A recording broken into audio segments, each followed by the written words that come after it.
أعوذ بالله من الشيطان الرجيم. بسم الله الرحمن الرحيم.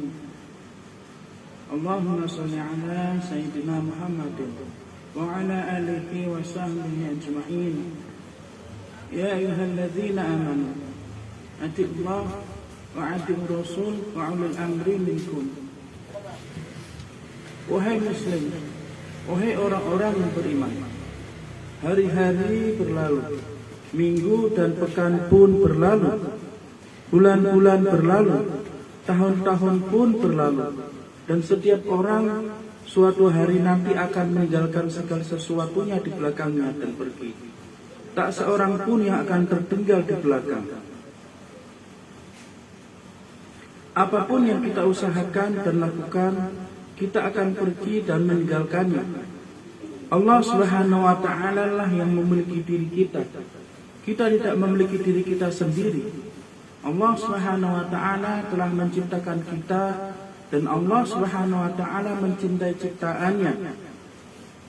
Seseorang yang menulis suatu kaligrafi yang indah, tulisan atau seni yang indah, ia pun begitu bangga dengan apa yang telah ia hasilkan. Ia ingin agar orang lain menyukainya pula. Ia ingin agar orang lain menghargai dan mengapresiasi karya seninya. Dan kita sebagai muslim percaya bahwa Allah Subhanahu wa ta'ala telah menciptakan diri kita, dan tentu saja Allah Subhanahu wa ta'ala mencintai kita, dan tentu saja Allah Subhanahu wa ta'ala ingin kita menghargai dirinya yang telah menciptakan kita, dan Dia membawa kita ke kehidupan ini untuk mengenalnya, mengetahui dirinya. Allah Subhanahu wa ta'ala berfirman dalam suatu hadis qudsi, kuntu khazan mahfiya wa araku an uraf wa khalaqtu al-khalq. Aku adalah harta yang tersembunyi, aku ingin diketahui, maka aku ciptakan makhluk. Allah Subhanahu wa ta'ala menciptakan kita untuk mengenalnya. Maka penghargaan itu bahwa Allah Subhanahu wa ta'ala telah menciptakan kita ditunjukkan dengan jalan beribadah, dengan jalan ibadah. Bagaimanakah kita akan menghargai seseorang? Seorang anak menghargai perbuatan baik ayah dan ibunya dengan menunjukkan kecintaan kepada mereka. Sang anak menunjukkan rasa hormatnya dan mendengarkan apa yang dikatakan oleh orang tuanya, khususnya bagi anak yang berbakti kepada orang tuanya. Jadi sebagai muslim, kita pun berbakti kepada Allah Subhanahu wa ta'ala, dan jalan terbaik untuk menunjukkan kepadanya penghargaan kita tersebut adalah dengan ibadah. Dan Allah Subhanahu wa ta'ala berfirman, "Wa ma khalaqtul jinna wal insa illa liya'budun." Dan aku tidak menciptakan jin dan manusia melainkan supaya mereka menyembahku. Dan ibadah bisa dalam berbagai bentuk. Di samping 5 bentuk kewajiban yang harus kalian lakukan dalam rukun Islam, ibadah bisa ditunjukkan dengan berbagai cara yang berbeda. Dengan mengunjungi orang yang sakit, dengan menolong orang lain, dengan melakukan yang bermanfaat bagi orang lain, membantu mereka dalam kehidupan mereka, membantu tunawisma, menunaikan zakat, dan lain-lain. Itulah jenis-jenis penghargaan kita terhadap apa yang Allah Subhanahu wa ta'ala telah berikan kepada kita. Dan yang paling penting hari ini, Allah Subhanahu wa ta'ala menghendaki kita untuk memberikan penghargaan dan apresiasi kita kepada apa yang telah Ia ciptakan bagi kita, dan Ia telah memilihnya sebagai yang terbaik, menjadi yang terbaik untuk menyampaikan kesan-pesan Islam. Saya akan menunjukkan penghargaan bagi Nabi kita tercinta Sayyidina Muhammad sallallahu alaihi wasallam. Sayyidina Muhammad alaihi salatu wassalam. Allah Subhanahu wa ta'ala ingin agar kita menunjukkan penghargaan kepada Nabi sallallahu alaihi wasallam. Karena man adhar Rasul faqad ata Allah. Barang siapa taat kepada Rasul Sayyidina Muhammad sallallahu alaihi wasallam, Man ata'a Rasul faqad ata'a Allah. Barang siapa taat kepada Rasulullah sallallahu alaihi wasallam, sungguh dia telah taat kepada Allah Subhanahu wa taala. Allah Subhanahu wa taala telah menjadikan nabinya sallallahu alaihi wasallam sebagai pintu gerbang, sebagai jembatan atau sebagai jalan raya bebas hambatan untuk mencapai hadirat Allah Subhanahu wa taala. Jika kalian menyangkal jalan itu, yaitu ittiba khuda Rasul atau mengikuti jejak langkah Nabi sallallahu alaihi wasallam, maka itu berarti kalian tidak menghargai apa yang telah dikaruniakan Allah Subhanahu wa taala kepada kita. Dengan alasan itulah Allah Subhanahu wa taala berfirman dalam Al-Qur'an suci, "Innallaha wa malaikatahu yusholluna 'alan nabi. Ya ayyuhalladzina amanu shallu 'alaihi wa sallimu taslima." Sesungguhnya Allah Subhanahu wa taala dan malaikat-malaikatnya berselawat untuk Nabi sallallahu alaihi wasallam. Hai orang-orang yang beriman, berselawatlah kamu untuk Nabi sallallahu alaihi wasallam dan ucapkanlah salam penghormatan kepadanya. Dia juga berfirman, Ya ayyuhalladzina amanu. Dia berfirman, Ya ayyuhalladzina amanu, wahai orang beriman. Dia mengkhususkan kepada orang yang beriman atau orang beriman atau mukmin. Tidak setiap muslim adalah mukmin, tetapi setiap mukmin adalah muslim. Muslim bisa menjadi seorang muslim, tapi mungkinkah ia sholat? Ia mengatakan La ilaha illallah Muhammadur Rasulullah sallallahu alaihi wasallam. Dia seorang muslim. Kalian tidak bisa mengatakan kepadanya kau bukan seorang muslim. Ia mungkin berbuat dosa dan meninggalkan sholat, tetapi kalian tidak bisa mengatakan kepadanya, hai kamu bukan muslim. Tetapi seorang mukmin sejati adalah seorang muslim sejati. Karenanya Allah Subhanahu wa taala berfirman, Ya ayyuhalladzina amanu. Kalian yang mukmin, kalian tahu dan kalian dapat menghargai apa yang telah kukaruniakan kepadamu. Kalian tidak lagi berada di taman kanak-kanak. Seperti kita muslim, kita masih berada di taman kanak-kanak. Kita masih berusaha untuk belajar. Tetapi ketika kita telah mencapai tingkatan iman, maka selesailah. Sekarang kita tahu kewajiban dan tugas kita. Maka wahai mukmin, sallu 'alan nabi, ya ayyuhalladzina amanu sallu 'alaihi. Berselawatlah kepada Nabi sallallahu alaihi wasallam. Ini suatu perintah karena dalam selawat atas Nabi sallallahu alaihi wasallam ada barokah bagi kita. Jadi di sini ini maksudnya Grand Sheikh itu perbedaan muslim dengan mukmin. Kalau muslim itu mungkin masih melakukan maksiat, mungkin masih meninggalkan ibadah fardu, tapi tetap muslim. Kalau mukmin, mereka melakukan ibadah secara ketat, secara syariah, dalam syariah secara ketat. Lalu mereka juga melakukan ibadah sunnah sebagaimana mereka melakukan ibadah fardu tersebut. Makanya anak muslim itu mungkin berpendapat bahwa sholawat yusholluna 'ala nabi itu adalah sunnah atau ibadah atau tindakan atau perbuatan yang sunnah. Namun bagi mukmin yusholluna 'ala nabi itu menjadi fardu atau wajib hukumnya. Nah, di samping daripada apa-apa yang Grand Sheikh sampaikan di sini, salah satu bukti bahwa yusholluna 'ala nabi itu adalah fardu itu ketika kita sholat fardu maupun kita sholat ibadah nawafil atau sholat sunnah. Ketika kita dalam tahiyat, at-tahiyatus sholawatut thayyibatullah, Assalamu alayka ayyuhan nabi. Jadi salawat merupakan suatu thayyibah, perbuatan thayyibah. Bagi mukmin setiap perbuatan yang thayyib, yang baik itu adalah wajib hukumnya. Lalu Allahumma shalli ala sayyidina Muhammad wa ala ali sayyidina Muhammad kama shallaita ala sayyidina Ibrahim wa ala sayyidina Ibrahim. Jadi Allahumma shalli ala sayyidina Muhammad itu pun salawat, sallallahu ala nabi. Dan itu jika kalian mengerjakan sholat tanpa mengucapkan sholawat yusallun ala nabi, tentu secara ilmu syariah sholat kita ini bisa dikatakan cacat atau tidak diterima. Begitu.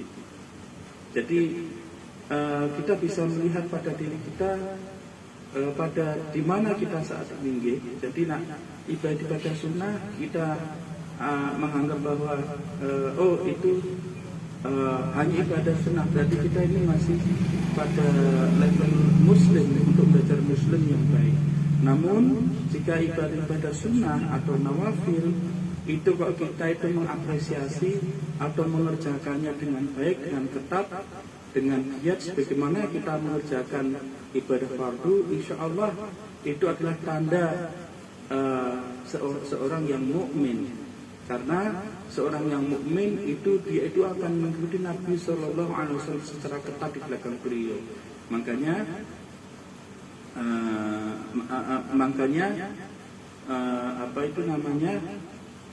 ketika Allah mengatakan mukmin, huruf pertama adalah mim adalah Muhammad, itu muncul pada objek atau bentuk.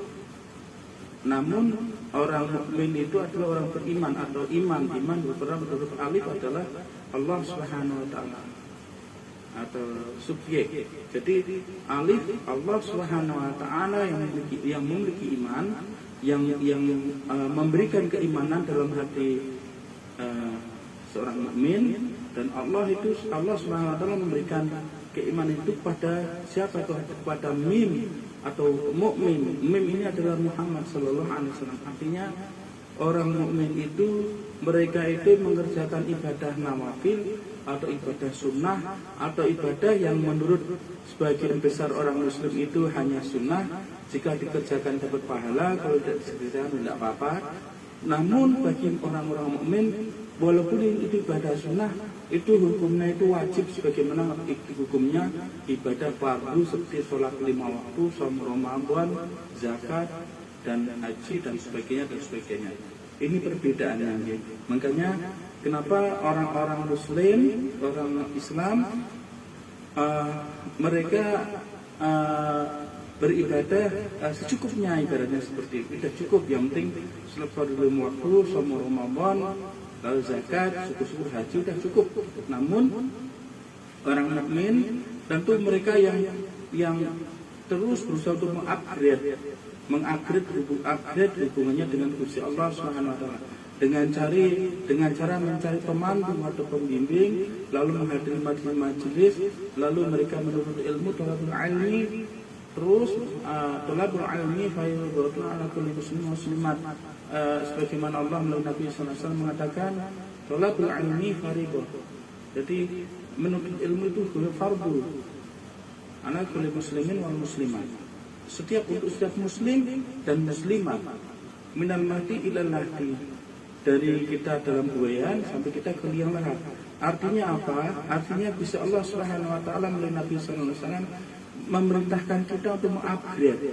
Ketika kita sudah bersyahadat asyhadu an la ilaha illallah wa asyhadu anna muhammadan abduhu wa rasuluh, kita menjadi muslim, lalu Allah Subhanahu wa taala ingin agar kita naik pada tingkat berikutnya, maka kita disuruh belajar terus. Makanya thalabul ilmi fardhatun ala kulli muslim, bukan ala kulli mukmin, begitu. Karena orang mukmin itu tentu orang yang telah menyelam atau mengerjakan. Nak muslim itu kita belajar, nak mukmin itu kita mengerjakan ilmu yang kita pelajari. Itu perbedaannya.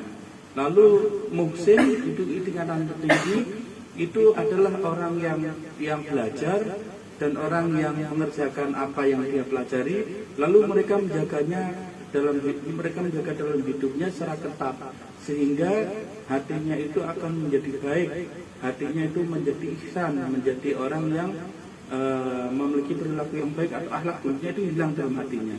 Itulah muhsin.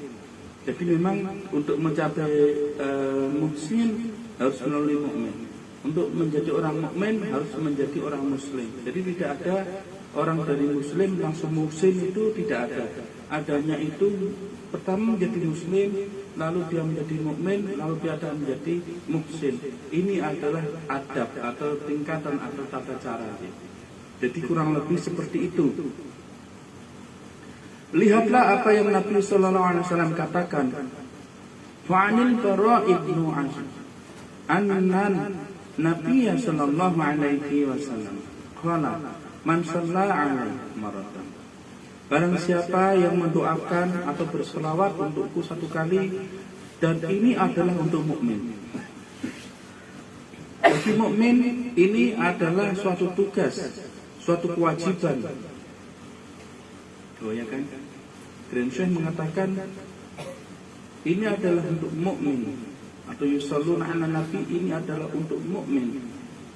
Bagi mukmin ini adalah suatu tugas atau suatu kewajiban. Jadi yusalluna ala nabi bagi orang beriman itu adalah suatu kewajiban. Untuk muslim kita masih berjuang sebagai muslim. Kita belum mencapai derajat mukmin.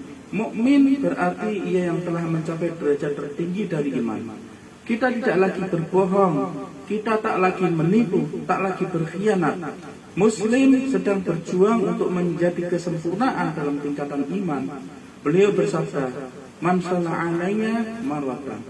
Barang siapa berselawat atasku satu kali, kataballahu ta'ala lahu asyru hasanah.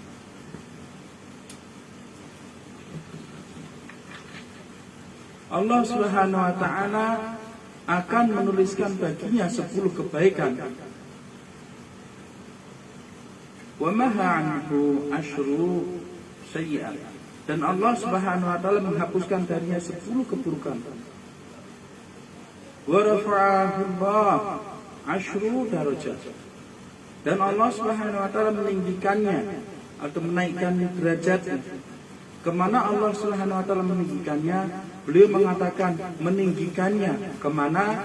Ini berarti terdapat derajat-derajat yang Allah Subhanahu wa ta'ala sediakan untuk meninggikan mukmin atau muslim saat mereka mengucapkan sholawat atas Nabi sallallahu alaihi wasallam, saat mereka mendoakan Nabi sallallahu alaihi wasallam.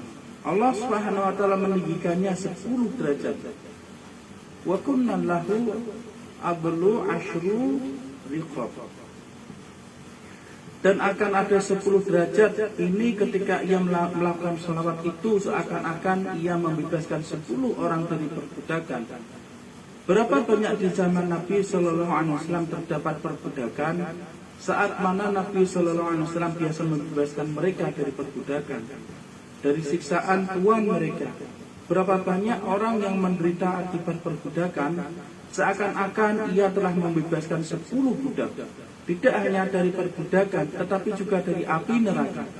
Itu hanya untuk 1 kali sholawat atas Nabi sallallahu alaihi wasallam. An Aisyah radhiyallahu anha. Suatu hadis lain, Sayyidah Aisyah radhiyallahu anhu berkata bahwa Nabi sallallahu alaihi wasallam bersabda, "Ma min 'abdin shalla 'alayya shalatan." Tidaklah seorang hamba bersolat atasku 1 kali, illa kharaja biha malikun, melainkan seorang malaikat akan keluar darinya, yaj'u biha wajhur rahman, dan membawa salawat itu ke hadirat Allah Subhanahu wa ta'ala. Fa yaqulu Rabbuna tabaraka wa ta'ala, maka Tuhanku tabaraka wa ta'ala akan berfirman kepada malaikat yang membawa salawat atas Nabi sallallahu alaihi wasallam itu, idhabu biha ila qabri abdi, bawalah salawat itu dan pergilah ke kubur hambaku itu di masa depan, di saat ia akan masuk ke kubur itu. Tastaghfiru li sahibiha wa tukirru biha ainuhu. Jika orang itu di dunia bersolawat 1 kali atas Nabi sallallahu alaihi wasallam, sebagaimana dikatakan Aisyah radhiyallahu anha, maka malaikat yang membawa sholawat itu pergi ke hadirat Allah Subhanahu wa taala, dan Allah Subhanahu wa taala akan mengatakan pada malaikat itu, jika hambaku mati, bawalah sholawat itu dan pergi ke kuburnya. Sholawat itu akan memintakan ampunan bagi hambaku yang ada di kubur itu hingga ia akan berbahagia. Tukiru biha ainuhu, berarti matanya akan amat berbahagia atas apa yang akan ia terima sebagai balasan atas sholawat yang telah ia lakukan. Wahai muslim, inilah cara menunjukkan penghargaan kepada Allah Subhanahu wa taala. Sebagaimana Allah Subhanahu wa taala berfirman dalam Al-Qur'an suci kepada Nabi sallallahu alaihi wasallam, "Qul la as'alukum alaihi ajran illa imawada fil qurba." Allah Subhanahu wa taala berfirman kepada Nabi sallallahu alaihi wasallam untuk mengatakan kepada kita,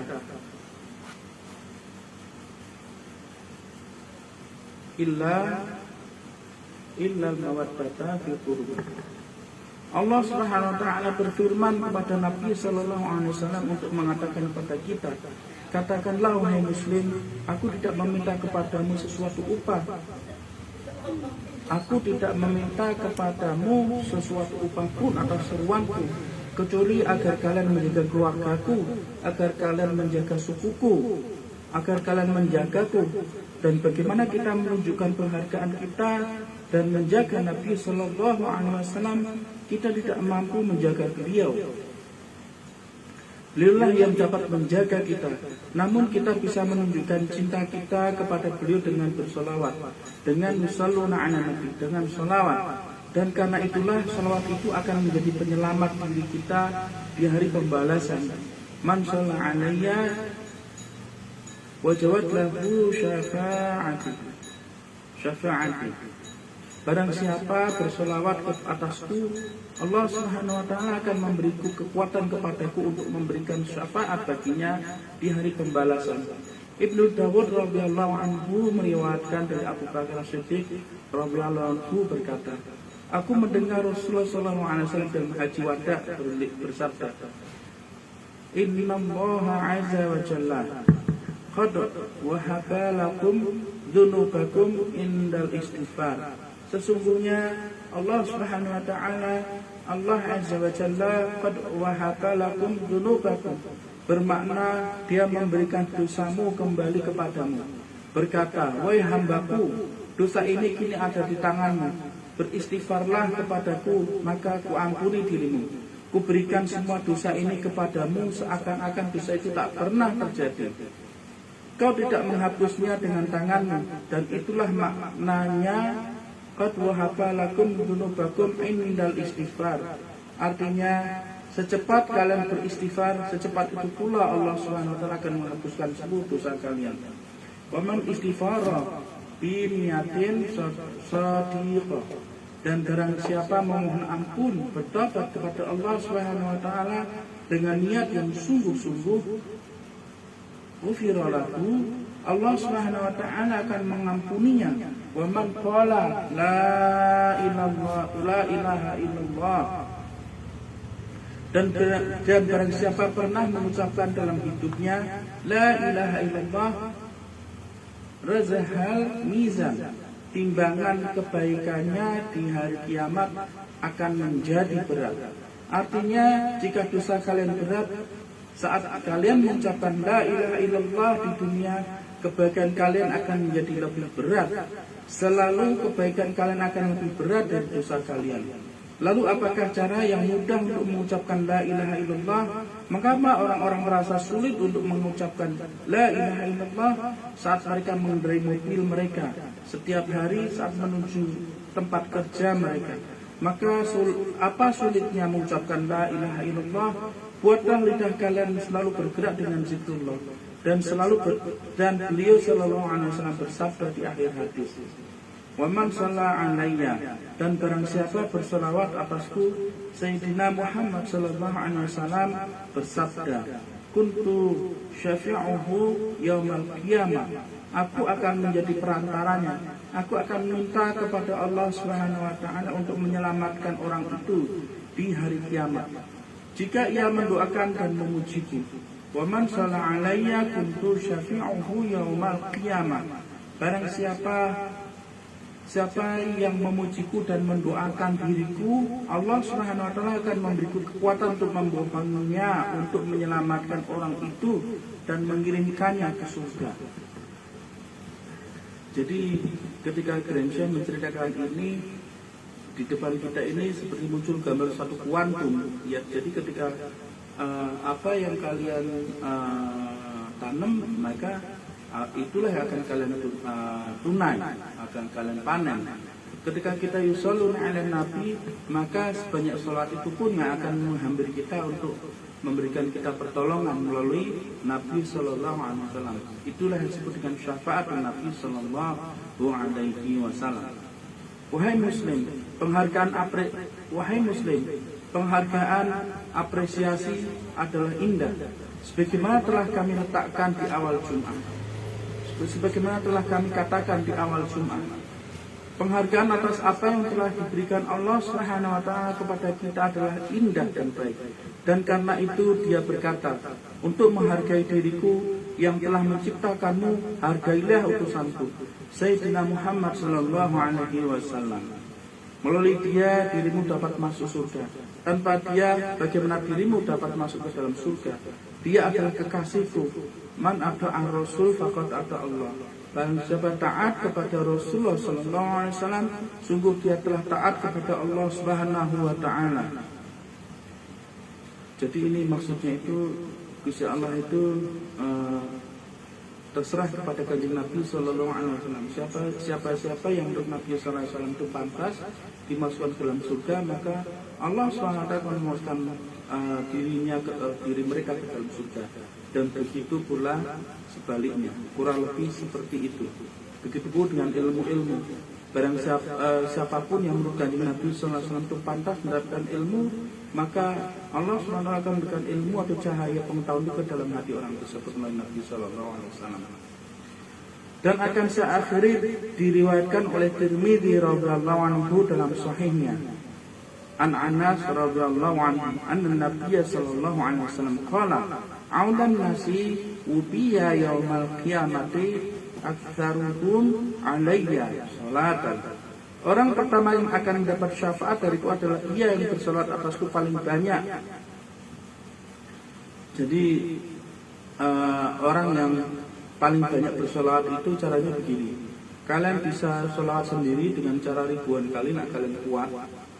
Atau kalian menggalang suatu acara atau suatu saweran. Misalnya Mas Fauzan, ayo kita sholawat untuk Gramsci, hadiah untuk Gramsci, setiap orang 100 sholawat. Lalu Mas Fauzan bisa mengumpulkan 1000 orang. Kalau setiap orang itu 100 kali 1000 berapa?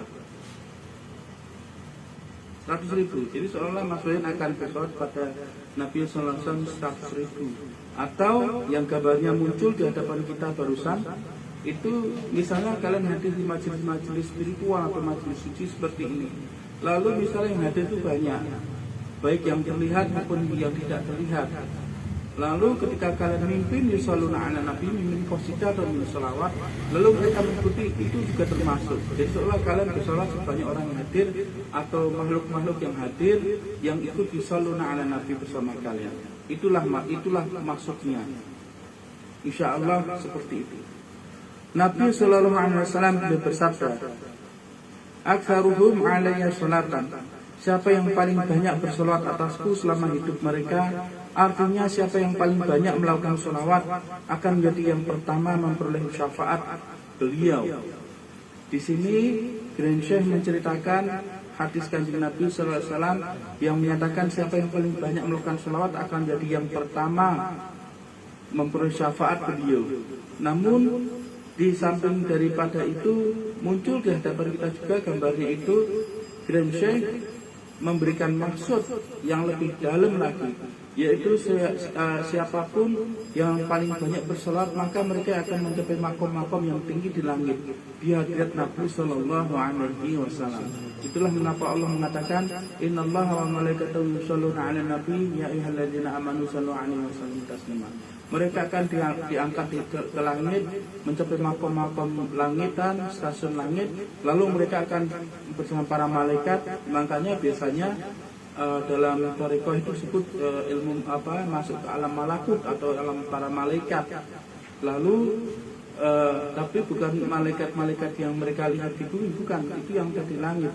Lalu mereka artinya bahwa ketika seseorang sampai di hadapan Nabi Sallallahu Alaihi Wasallam, maka Nabi akan menyampaikan hadirat ilahi. Itulah kenapa Allah mengatakan Innallaha wa malaikatahu yusholluna 'alan nabi. Jadi Allah Subhanahu Wa Taala bersolawat pada Nabi.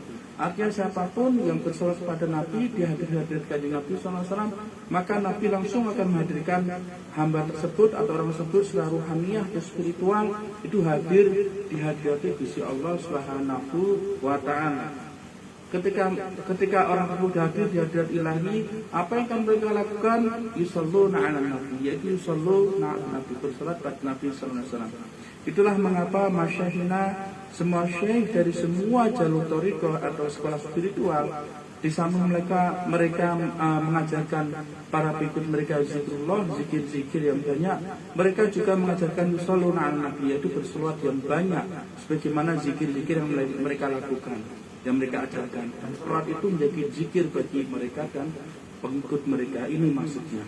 Jadi zikir itu untuk memberikan kekuatan bagi jiwa, bahan bakar bagi hati untuk sampai di hadirat ilahi. Namun yusholluna 'alan nabi atau sholawat kepada Nabi SAW merupakan pintu atau atau mata atau ujung tombak daripada zikir tersebut. Yang paling banyak kedua melakukan selawat akan menjadi yang kedua pula menerima syafaat dari beliau. Jadi tidaklah benar kalau ada orang yang mengatakan bahwa perintah berselawat atas Nabi Sallallahu Alaihi Wasallam sebanyak-banyaknya tidak pernah disebutkan atau tidak diperbolehkan.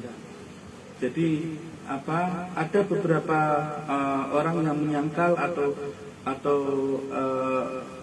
mengatakan bahwa berselawat pada Nabi sebaik-baiknya itu tidak boleh, maka karena tidak ada dasarnya. Maka Grand Syekh beliau itu menunjukkan dasar daripada hadis Nabi Sallallahu Alaihi Wasallam, di mana Nabi Sallallahu Alaihi Wasallam itu mengatakan bahwa siapa yang paling banyak berselawat atasku selama hidup mereka akan jadi yang pertama memperoleh syafaat Nabi Sallallahu Alaihi Wasallam.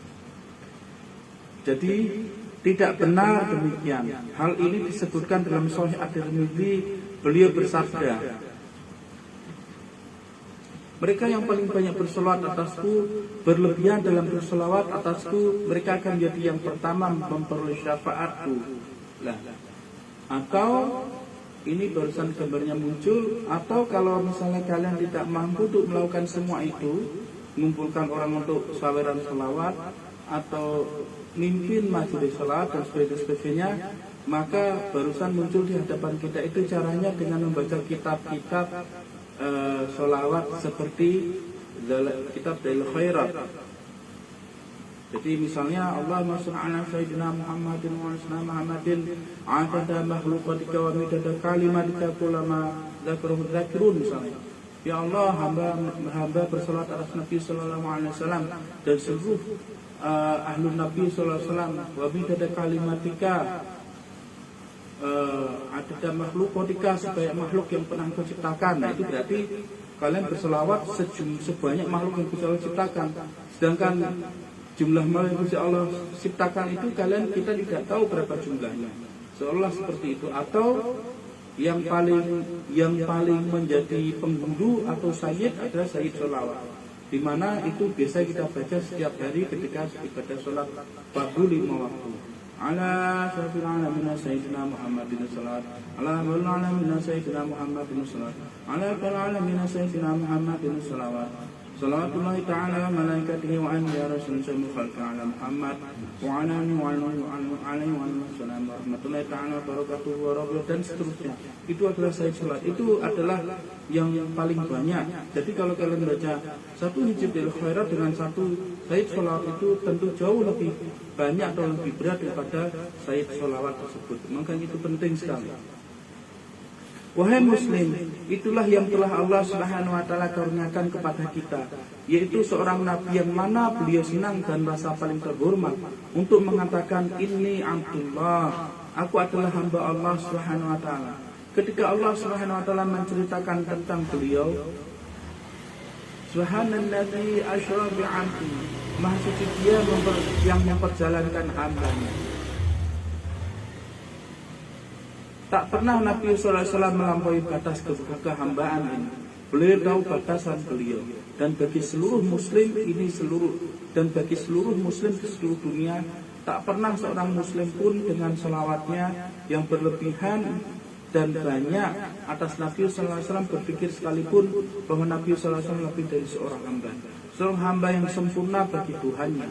Wahai muslim, berdoalah bagi nabimu, sallu 'alan nabi. Berselawatlah atas nabimu dengan selawat atasnya, bagaikan semerbak parfum wangi yang dengannya Allah Subhanahu wa taala akan memakaikannya kepada kalian, pakaian kesempurnaan, pakaian parfum yang wangi yang akan melepaskan diri kalian dari segala macam kesulitan.